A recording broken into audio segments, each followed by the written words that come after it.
తెలంగాణ ఉద్యమకారులకు స్ఫూర్తి నింపిన ప్రముఖ కవి అందశ్రీ అంత్యక్రియలు ముగిశాయి. ఉవ్వెత్తున ఎగిసిన తెలంగాణ ఉద్యమ సాహిత్యంలో ఒకరి ప్రస్థానం ముగిసింది. ఘట్కేసర్ ఎన్ఎఫ్సి నగర్లో అందశ్రీ అంత్యక్రియలు రాష్ట్ర ప్రభుత్వ అధికార లాంఛనాలతో జరిగాయి.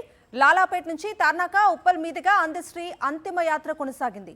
ముఖ్యమంత్రి రేవంత్ రెడ్డి, పలువురు మంత్రులు అందశ్రీ పాడెను మోశారు. అంతిమ యాత్ర జరుగుతున్నంతసేపు దాదాపు 500 మంది కళాకారులు యాత్రలో ఆడి పాడారు. అమర్ రహే అందశ్రీ అంటూ కన్నీటి వీడ్కోలు పలికారు.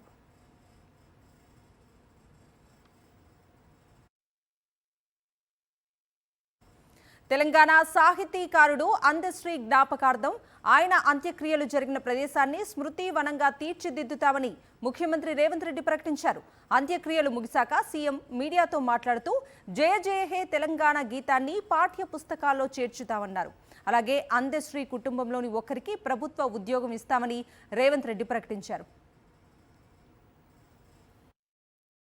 వారి కుటుంబంలో ఒకరికి ప్రభుత్వ ఉద్యోగంలో అవకాశం కల్పించడానికి మా ప్రభుత్వం నిర్ణయం తీసుకుంటుంది.